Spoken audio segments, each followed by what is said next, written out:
Back here on the Rundown, and the debate continues. In focus, Israel's newest plan to fight the boycott, divestment, and sanctions movement by barring 20 groups from around the world from coming into Israel. Still with us, former director of Peace Now, Yariv Oppenheimer, and in Jerusalem, attorney and senior editor at Honest Reporting, Daniel Pomerantz. Daniel, I want to let you continue and sort of react to what Yariv said before the break, namely that this is at the heart an undemocratic move that is only going to hurt Israel instead of helping it. Well, I completely understand what Yariv is saying. The problem is he is blatantly misstating the law in Israel and also the law in the United States. Israel does not block anybody because of their political views. They only block senior members of an organization that is openly committed itself to destroying the Jewish state.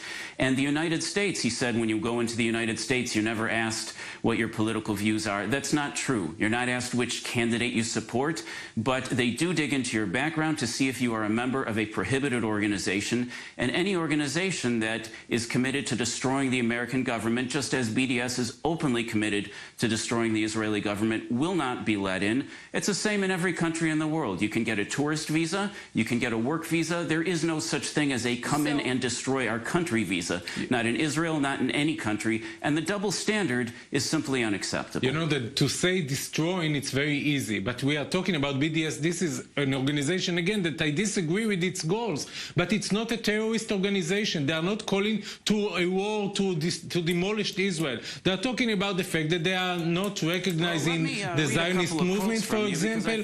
But it's not even, you know, if they are terrorists, so arrest them. Definitely, most definitely, we oppose a Jewish state in any part of Israel. Assad Abu Khalil. The purpose of BDS is to bring down the state of Israel. This must be stated as an unambiguous goal. I've got dozens of these quotes. They're very clear. Their political view, they are against the Jewish state. Of the state of Israel utterly and completely. This is what the leaders of the BDS say. Now, I accept there are some people who follow BDS who are so naive that they don't realize the harm that their organization is causing and calling for. See the difference but they are nonetheless a part of that organization and causing that harm. We need to see the difference between a security threat and between a political message that we don't like. And we are not naive, but you are naive, because this action is not going to make the BDS disappear. It's going to help the BDS to gain more support and to show that Israel is like North Korea. Only if you are totally supportive of the regime, then you are allowed in. But if you are in the opposition, then you should be kicked out, stay out. In the world to pass laws related to BDS.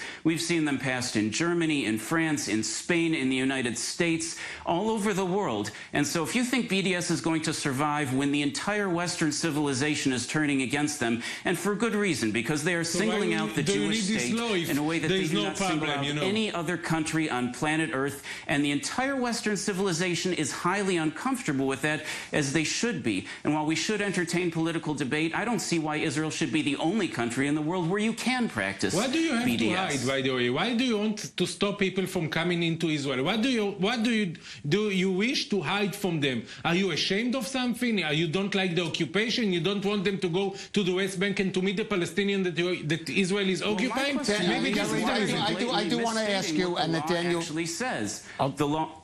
I do want to ask you, and it is true, for good and bad, that many countries do ban people who have certain political views. The United States bans, for example, some very famous writers who had, because they had communist sympathies for years. I'm not saying I approve of that or approve of it, but Israel is not exceptional in passing this kind of regulation.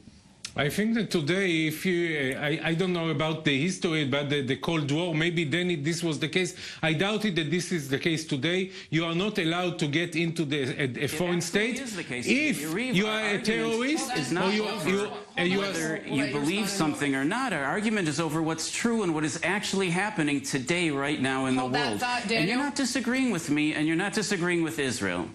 You're disagreeing with most of Western civilization. I'm saying again, we should not be digging into Facebook pages of people or organizations. We are not so weak.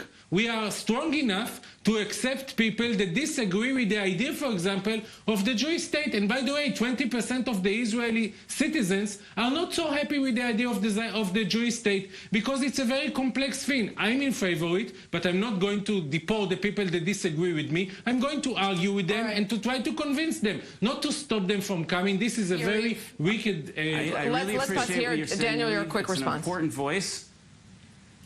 Daniel, it's an important voice you're voicing, Yariv. It's part of the discussion here, but I do believe you are misunderstanding what the law in Israel actually says, which does not prohibit political activism. It only prohibits those people who are actually stating that they want to bring down the country. As long as BDS doesn't support violence, it's political, and therefore it should be allowed in, even if we disagree with its goals. All right, well, agree to disagree for now, gentlemen. Daniel Pomerantz and Yariv Oppenheimer, thanks to you both very much for debating an issue that clearly is very divisive inside Israel, not only between Israel and maybe some of those BDS proponents. And outside Israel, of course, and even in many Jewish communities abroad. All right, that is it for us for now on The Rundown. We'll be back here tomorrow, as always, same time, same place from our studios right here in the Jaffa Port.